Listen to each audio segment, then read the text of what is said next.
Part 2। अब इस part में क्या है, हम लोगों ने मजीद बातें पढ़नी है। चैप्टर 2 शुरू होता खत्म ही नहीं होता, मगर कोई बात नहीं, आज खत्म करके जाएंगे। टॉपिक कौन सा है? Data storage. Data storage basically क्या है कि हम डाटा को कैसे कैसे स्टोर कर रहे हैं, संभाल रहे हैं, रख रहे हैं। डाटा 3 तरीकों से हम नॉर्मली स्टोर करते हैं, एक फिजिकल, एक ऑनलाइन और एक हाइब्रिड। जैसे क्लासेस होती हैं, फिजिकल क्लास जैसे आप लोग बैठे हैं, ऑनलाइन जो कि सुन रहे होंगे, और हाइब्रिड जो कि फिजिकल भी इनरोल्ड है और वो ऑनलाइन भी ले सकते हैं क्लासेस। तो कुछ सवाल पूछता हूँ, जितना इंपॉर्टेंट डाटा हो उसको फिजिकल रखूं कि ऑनलाइन रखूं? जितना इंपॉर्टेंट डाटा हो उसको फिजिकल रखना चाहिए, क्योंकि ऑनलाइन के अंदर हैकिंग का चांस ज्यादा है, फिजिकल में वो चांस नहीं है। मैं चाहता हूं कि मैं डाटा को कहीं से भी एक्सेस कर सकूं। कहां रखूं? क्लाउड पे रखूं, ऑनलाइन रखूं? मैं चाहता हूं कि सर्वर्स की कॉस्ट बचा लूं, डाटा को कहां पे रखूं? क्लाउड में रखूं। अच्छा, मेरे पास 2 तरह का डाटा है, कुछ कॉन्फिडेंशियल डाटा, कुछ नॉर्मल डाटा, या इन अदर वर्ड्स कुछ पब्लिक डाटा, कुछ प्राइवेट डाटा। पब्लिक को कहां पे रखूं? फिजिकल में। और जो दूसरा है प्राइवेट वाला, वो कहां रखूं? दोबारा से करते हैं। मेरे पास 2 तरह का डाटा है, पब्लिक भी है और प्राइवेट भी है। पब्लिक डाटा इस पब्लिक डाटा अगर ब्रीच हो भी जाए तो मसला नहीं है, तो उसको फिजिकल रख के मैं कॉस्ट क्यों बढ़ाऊं? मैं उसको क्लाउड पे भी रख सकता हूं। और दूसरी तरफ जो मेरे पास इंपॉर्टेंट डाटा है वो मैं चाहूंगा कि अपना कंट्रोल उस पर रखूं, so it would be placed on physical servers जो कि मेरे अपने जाती कंट्रोल में हो। ऐसा ही है।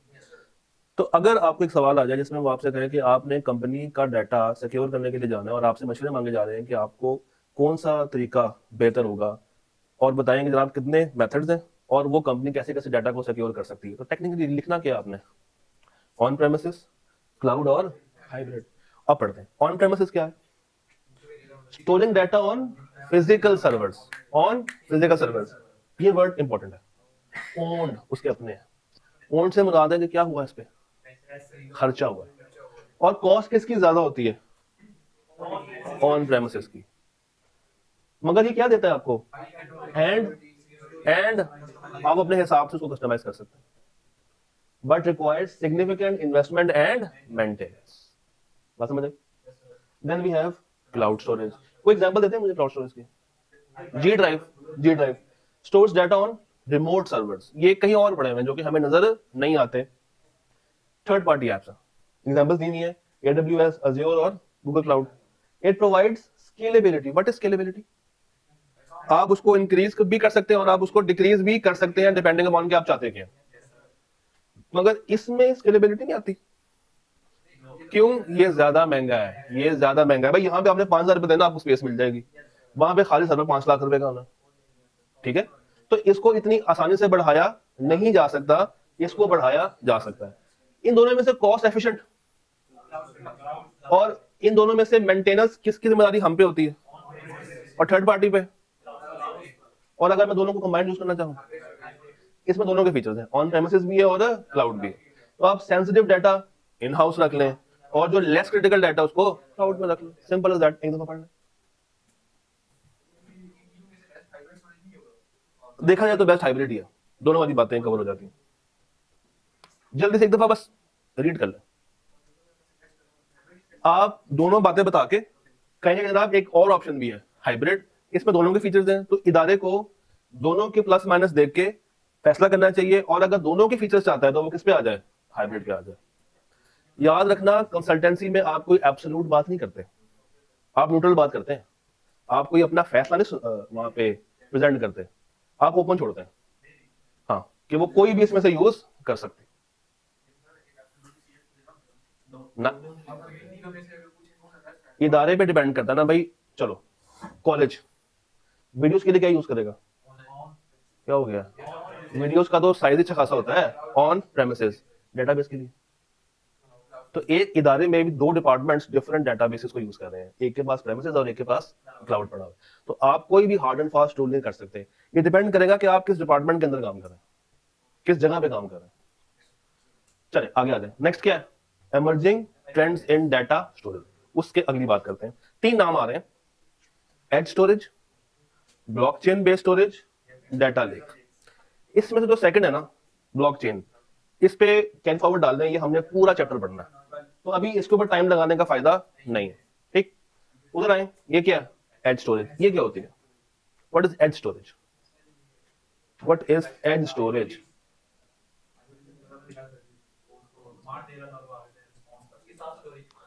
भाई एज स्टोरेज है कि डाटा जहां पे कैप्चर हो रहा है वो वहीं पे उसको स्टोर कर रहा है। एक छोटी सी मिसाल देता हूँ, ये कैमरा एज स्टोरेज कर रहा है कि नहीं कर रहा?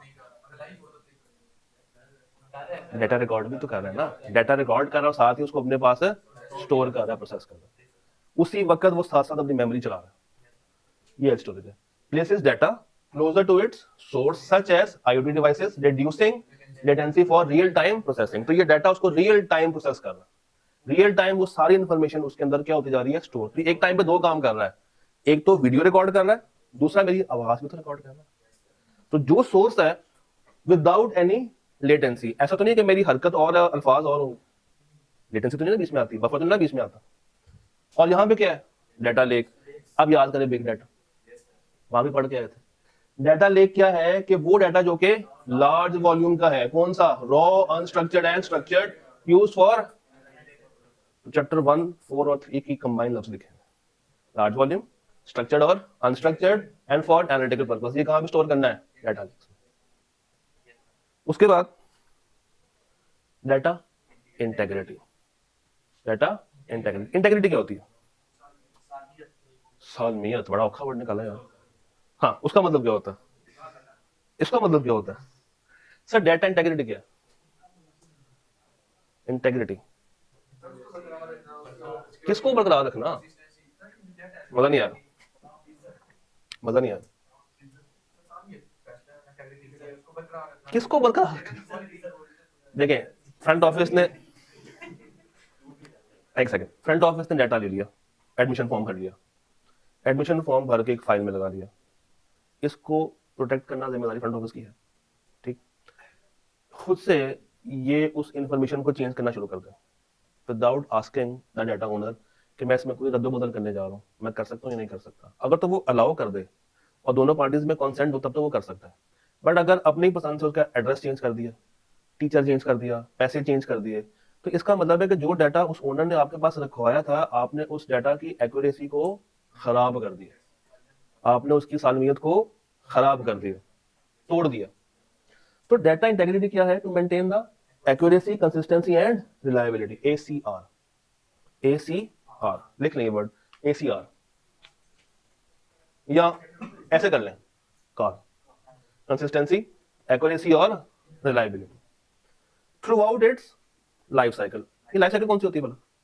क्रिएशन से लेके डिस्पोजल तक, उसको एक्यूरेट रखना, कंसिस्टेंट रखना और रिलायबल रखना। इन अदर वर्ड्स, उसकी पाकीज़गी का ख्याल रखना।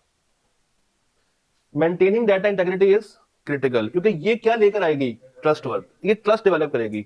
और जितना ज्यादा डाटा इंटेग्रिटी वाला होगा उतनी अच्छी मेरी डिसीजन मेकिंग होगी और ऑपरेशनल एफिशिएंसी ज्यादा आएगी। एज करप्टेड और inaccurate data can lead to costly errors. बात समझे? तीन तरह से हम उस डाटा की इंटेग्रिटी को मेंटेन करते हैं, फिजिकल, लॉजिकल और एंटिटी। फिजिकल क्या? आप इसको बचाते हैं from physical disruptions, for example hardware failure और पावर। भाई आपने फ्रंट ऑफिस वालों ने कागज लिया, इंफॉर्मेशन फिल की, फाइल में रख के चले गए, सुबह आए फाइल चोरी हुई थी और फाइल कुछ देर के बाद मिल गई, मगर उसमें तमाम डाटा को, कुछ को ब्लैंको कर दिया हुआ था, कुछ को ओवर एड कर दिया हुआ था, कुछ को फाड़ दिया हुआ था। इट मीन्स कि इसकी फिजिकल हालत खराब हो गई। ये डाटा इन्होंने वेबसाइट पर डाल दिया था, डेटाबेस में एंटर कर दिया था, किसी ने उस वेबसाइट को ब्रीच किया और उसकी शक्ल बदल दी। अब ये ब्रीच तो यहाँ पे भी हो रही थी, मगर ये कौन सी ब्रीच थी, ये कौन सी ब्रीच होगी, यानी कि ये डेटाबेस के अंदर की हालत आप लोगों ने चेंज कर दी। और ये क्या है, एंटिटी। इधर पढ़े, एक वर्ड आपको मिलेगा, प्राइमरी की। प्राइमरी की क्या होती है? चले हल्का सा पूछ लेता हूँ, शायद थोड़ा बहुत आपको बताऊं। प्राइमरी की क्या होती है? वो बाइनरी होता है। प्राइमरी की वो की है, तो सुन ले, प्राइमरी की वो की है जो कि एक यूनिक आइडेंटिफिकेशन नंबर प्रोवाइड करती है, जिससे आपकी पहचान हो सकती है। जैसे आपका CRN, आपका CRN क्या किसी और का CRN होगा? आपका आईडी कार्ड किसी और का आईडी कार्ड हो सकता है? नहीं। तो वो बेसिकली कौन सी की कहलाएगी, प्राइमरी की। तो प्राइमरी की लिख लें। प्राइमरी की वो की है जो कि आपके लिए यूनिक आइडेंटिफिकेशन नंबर प्रोवाइड करती है, UIN, unique identification number.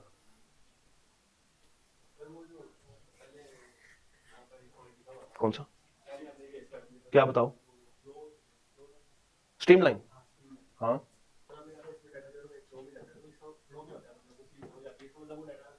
Structured होता, स्ट्रक्चर्ड होता, फुल स्ट्रक्चर्ड होता।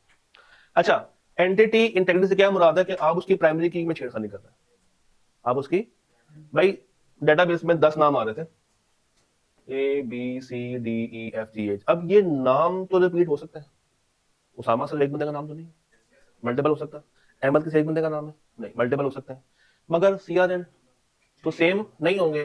तो अगर एक टेबल बनाओ जिसमें एक तरफ नाम आ रहे हो और एक तरफ क्या आ रहा हो, CRN, तो नाम हो ABACDB जो भी हो, CRN में सबका सेम कर दो। नहीं, CRN जो कॉलेज ने एंटर किया था वो डिफरेंट था, मगर मैंने क्या किया, मैंने डाटा को हैक किया और सबका CRN क्या कर दिया, सेम कर दिया। इनको याद रहेगा कि किसका CRN कौन सा था? नहीं, सारा खराब हो गया, एंटिटी लेवल पे खराब हो गया, बड़े लेवल पे खराब हो गया। It is called entity integrity, entity integrity. तो फिजिकल से क्या मुराद है शायद कि वो फिजिकल हालात ने उसको खराब कर दिया, चोरी हो गया, आग लग गई, गुम हो गया, तबाह हो गया, बिजली गिर गई। लॉजिकल क्या है, डेटाबेस में जाके ना सिर्फ प्राइमरी बल्कि हर टेबल्स के अंदर उसने छेड़खानी कर दी। और एंटिटी में सिर्फ वो किसको छेड़ा है, प्राइमरी की को छेड़ा है, जिससे अब हम डाटा को पहचान नहीं सकते। सर उसके बाद कंप्लायंस मॉनिटरिंग, क्या कंप्लायंस मॉनिटरिंग पढ़े जरा। डेटा इंटेग्रिटी को हम कैसे कैसे बरकरार रख सकते हैं? नंबर 1, कंप्लायंस करके। किस चीज की कंप्लायंस होती है? हमेशा लॉज एंड रेगुलेशंस की। तो जो रेगुलर ऑडिट्स हैं वो करवाएं। जब एक डाटा का रेगुलर ऑडिट हो रहा होगा तो हमें हर वक्त पता होगा कि जो डाटा हमारे पास पड़ा हुआ है वो ठीक है या नहीं, कंसिस्टेंट है या नहीं, एक्यूरेट है या नहीं, और रिलायबल है या नहीं। यूजर को ट्रेन करें, अपने फ्रंट ऑफिस को क्या करें, ट्रेन करें कि वो कैसे उस डाटा को हैंडल करे। इसी तरह इसकी इंपॉर्टेंस वही है कि क्या मेंटेन होगी, कंसिस्टेंसी, उसके बाद डेली ऑपरेशंस के अंदर उसको हम यूज कर रहे होंगे, on going data quality maintain कर रहे होंगे, सिक्योरिटी को देख रहे होंगे। तो यूज केस या इंपॉर्टेंस वो आप इसके डेफिनेशन वाले भी रिपीट कर सकते हैं। बस याद क्या रखना है, टाइप्स, फिजिकल क्या होती है, लॉजिकल क्या होती है, और एंटिटी क्या होती है। आ रहा की practices to maintain data integrity. हम कैसे डाटा इंटेग्रिटी को बरकरार रखें? पहला मेथड क्या है, डाटा, ये वैलिडेशन क्या होता है? वैलिडेशन मींस कि जो डाटा आप एंटर कर रहे हैं वो उस सेल के मुताबिक एक्यूरेट है या नहीं। जैसे आप लोगों ने देखा होगा कुछ फील्ड्स ऐसी होती हैं जो कि कहती हैं कि इसमें नंबर्स नहीं आ सकते, सिंबल्स नहीं आ सकते। अगर आपने कोई गूगल फॉर्म कभी फिल किया हो तो उसमें वो कहता है कि मोबाइल नंबर 92 से ही शुरू करो, 0 से स्टार्ट ना करो। ये लगा होता है उसमें क्या, वैलिडेशन, कि हम जिस फॉर्मेट पे तुम्हें डाटा एंटर करने को कह रहे हैं तुमने सिर्फ उसी फॉर्मेट में डाटा को एंटर करना। देन एक्सेस कंट्रोल, क्या हर एक को एक्सेस दे दूं? नहीं। अच्छा, एक्सेस किस बेस पे दूं? रोल बेस्ड, ताकि उस बंदे को क्या किया जा सके। ए से स्टार्ट होता, AC, ACC, ACCO, ACCOU, ACCOUN, ACCOUNT, ABLE, accountable किया जा सकता।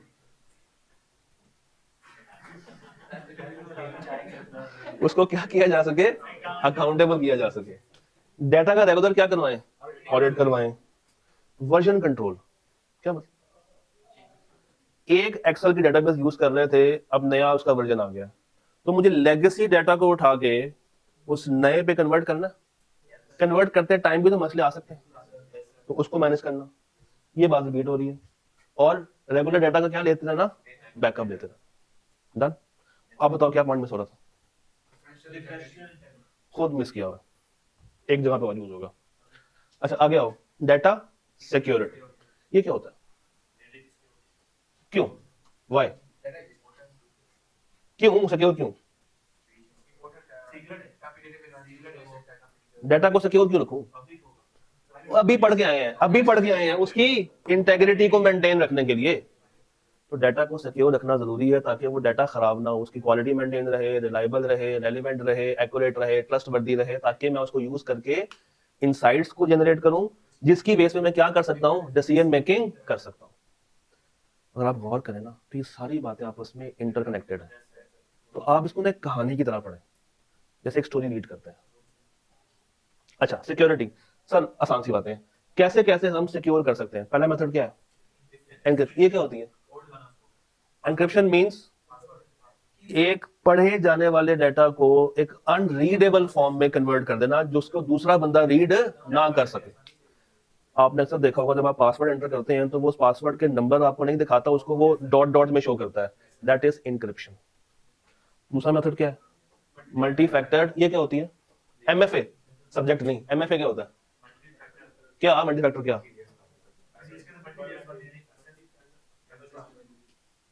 Multi factor, double check, good,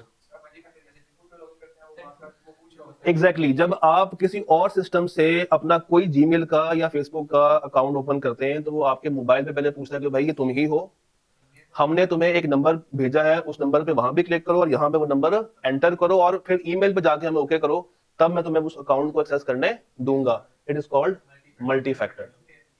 then we have firewall. ये क्या होती है,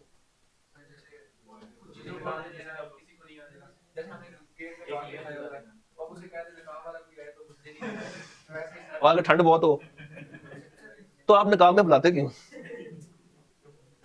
फायरवॉल कहते हैं, सुने, तीन चीजें होती हैं, डीपीसी, डिटेक्टिव, प्रिवेंटिव, करेक्टिव। दोबारा बोला, डिटेक्टिव, प्रिवेंटिव, हाँ, detective, preventive, corrective, detective, preventive, corrective. ये जो गार्ड बैठा हुआ है ये हर आने जाने वाले को गेट में एंटर होने से पहले डिटेक्ट करता है कि उसको एंटर होने दूं या ना होने दूं। डिटेक्ट कर रहा है, क्या कर रहा है, डिटेक्ट कर रहा है। प्रिवेंटिव, उसको शक है कि मैंने इसको एंटर होने नहीं देना, उसको गेट पर रोक लेगा। कैमरे जो लगे हुए हैं वो प्रिवेंट कर रहे हैं कि डिटेक्ट कर रहे हैं, डिटेक्ट कर रहे हैं। और करेक्टिव क्या होता है कि खुदा ना खास्ता कोई हादसा हो गया, भाई ये स्लाइड शो चलते चलते करप्ट हो गई, ना मेरा कसूर है ना आपका ना सिस्टम का, मगर करप्ट तो हो गई। अब मेरे पास अगर मुझे क्लास को कंटिन्यू रखना है तो मुझे इसका क्या क्रिएट करके लाना होगा, बैकअप, जिससे मैं इस क्लास को दोबारा से रिज्यूम कर सकता हूं। एक चीज जो गलत हो गई थी उसको मैं क्या कर रहा हूं, करेक्ट कर रहा हूं, उसको मैं क्या कर रहा हूं, करेक्ट कर रहा हूं। तो तीन बातें होती हैं, पहली कौन सी होती है, प्रिवेंटिव, डिटेक्टिव, करेक्टिव। ये जो फायरवॉल है, अब मुझे बताएं, फायरवॉल एक मलिशियस वायरस को एंटर होने से रोक रहा है। प्रिवेंटिव है, डिटेक्टिव है कि करेक्टिव है, प्रिवेंटिव है। ये क्या है, प्रिवेंटिव है। फिर ये क्या है, एंड पॉइंट सिक्योरिटी। ये क्या होती है, सिंपल पासवर्ड्स, सिंपल पासवर्ड्स। वो आप फिंगरप्रिंट के फॉर्म पे लगा लें, वो आप टाइपिंग फॉर्म पे लगा लें, वो आप फेस आईडी की फॉर्म पे लगा लें, वो आपके हर सिस्टम को क्या करता है, सिक्योर करता है। ये सिक्योरिटी हम क्यों लेकर आ रहे हैं, क्योंकि हमें कुछ थ्रेट्स, हमें कुछ क्या है, थ्रेट्स। थ्रेट्स कौन कौन से, पहला थ्रेट कौन सा है, ये क्या होता है, व्हाट इज रैंसमवेयर, डाटा को लॉक कर देना, तावान मांगना। दो बातें हैं, एक होता है मैलवेयर।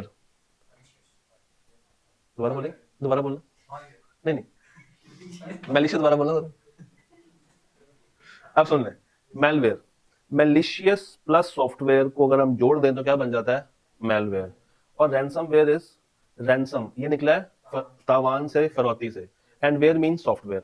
तो ऐसा सॉफ्टवेयर जिसमें वायरस हो और वो आपके डाटा को पकड़ के अपने तरीके से एनक्रिप्ट करके अपने कब्जे में ले ले और बाद में आपसे कहेगा जनाब पैसे ले लो, और सॉरी पैसे दे दो और हमसे अपना डाटा ले लो। It is called ransomware. तो जूते दो पैसे, रैंसमवेयर। डाटा को क्या करता है, इनक्रिप्ट, फिर क्या मांगता है, किस चीज के लिए, इनसाइडर थ्रेट। मुझे क्या पता, मुझे क्या पता कि ये जैन भाई क्लास रिकॉर्ड करके बाहर मार्केट में बेच रहे हो, हम लोग पता। इनसाइडर है ना, अंदर का बंदा है, छीन सकता है, वो 500 के बेच देगा तो खैर है। जीरो ट्रस्ट, ये क्या होता है, किसी पे भरोसा नहीं करना। एंड एआई पावर अटैक्स, आजकल के हैकर्स भी जुड़ गए हैं किसके साथ, एआई के साथ। तो जहां पे एआई आपके लिए अच्छी बात है वहां पे बहुत बुरी बात भी। भाई आप एआई का फ्री वाला वर्जन यूज करते हैं, अगले बंदे ने 50,000 रुपए देके वर्जन लिया हुआ बिजनेस प्रो, तो कौन ताकतवर है? वो वाला। तो वो किसी भी तरीके से आपके सिस्टम में घुस के डाटा को लीक कर सकता है। इन सबको खत्म करने के लिए सोल्यूशन क्या है? 1 2 3 4, समझ आई? Data storage. इसके बारे में बहुत सारी बातें पढ़ी नहीं है ना? सिर्फ रीड करें, जल्दी से रीड करें, आपको सारी पुरानी बातें रिकॉल होंगी। करें शाबाश।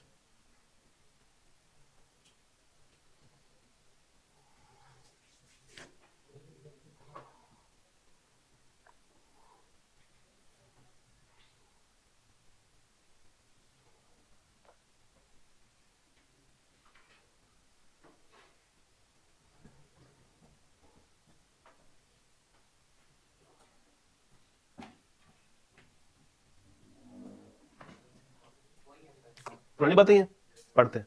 डेटा स्टोरेज कॉम्प्लीमेंट करता है किसको? कॉम्प्लीमेंट मींस हेल्प करता है, तो आप हेल्प भी लिख सकते हैं।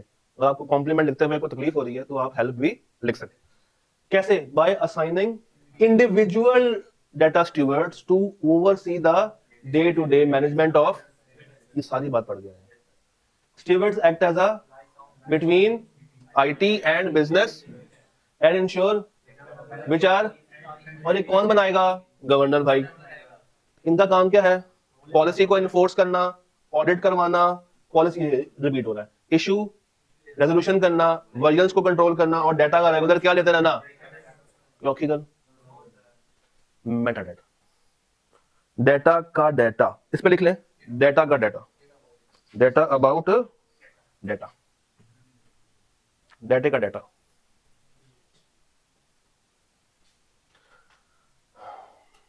ये 3 तरह का होता है। पहला कौन सा? डिस्क्रिप्टिव, अगला स्ट्रक्चरल, और अगला एडमिनिस्ट्रेटिव। आपको एक प्रैक्टिकल मिसाल देता हूं, ये नाम आपको पता होना चाहिए, डिस्क्रिप्टिव, स्ट्रक्चरल और एडमिनिस्ट्रेटिव। मुझे आप लोगों ने बताना है।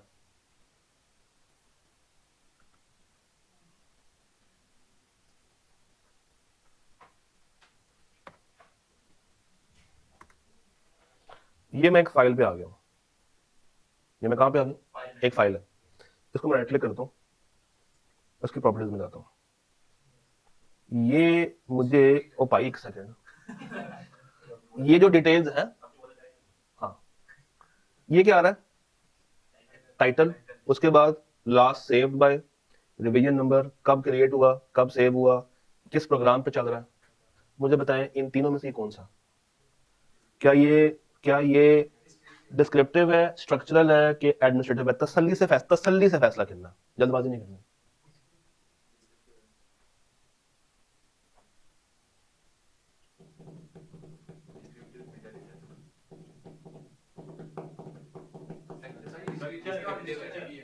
इसमें दोनों बातें थी। जहां पे मेरा नाम आ रहा था दैट वाज टाइटल, जहां पे इस डेटाबेस यानी कि इस फाइल का नाम आ रहा था इट वाज डिस्क्रिप्टिव।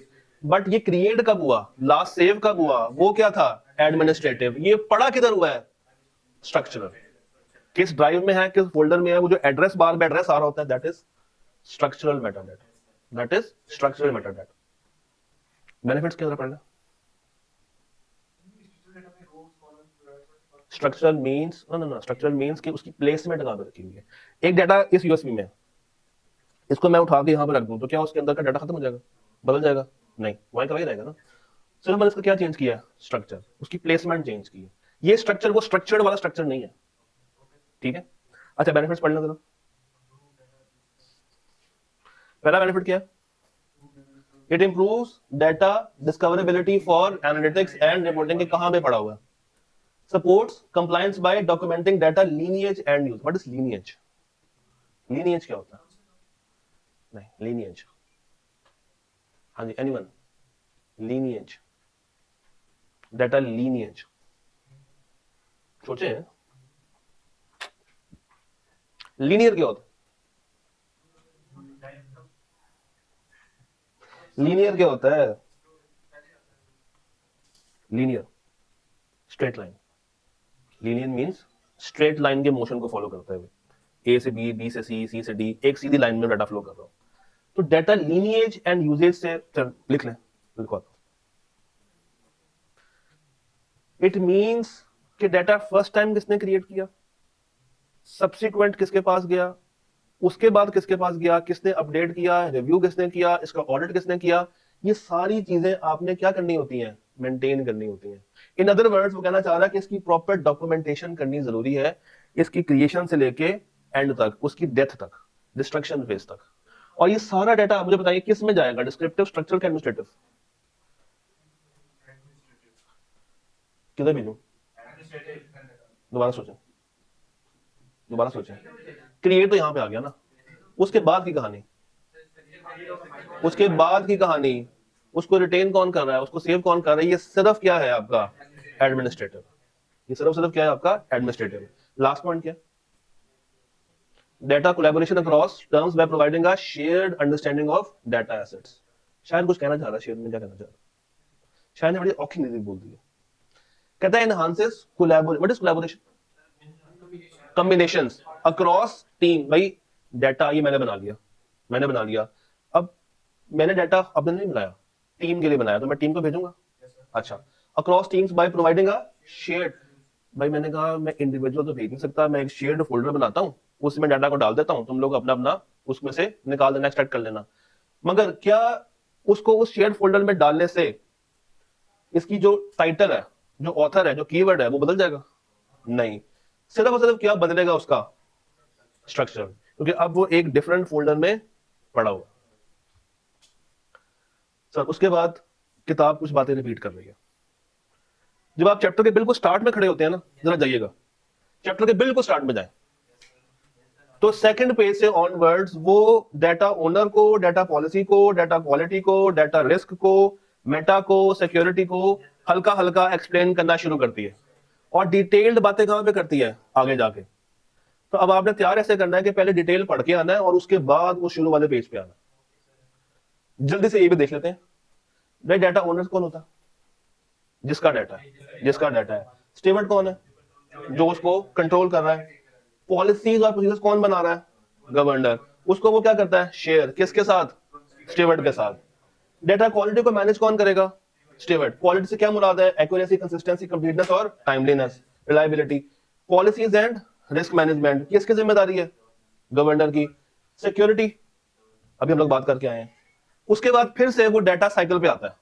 अगर आप गौर करेंगे तो डाटा साइकिल 2 दफा किताब में, एक दफा छोटी है और एक दफा थोड़ी सी बड़ी है। जो शुरू में दी हुई ना, उसमें स्टेजेस ज्यादा है, उसमें क्रिएट है, स्टोर है, यूज है, शेयर है, आर्काइव है और डिस्ट्रॉय। इन अदर वर्ड्स चारों बातें वही हैं, क्रिएशन, यूजेज, आर्काइवर और डिस्ट्रक्शन। तो इसको भी दोबारा पढ़ने की जरूरत नहीं। ठीक है जी, लेक्चर को फिलहाल यहां पर रोकते हैं, फिर पार्ट सी पे चलते हैं।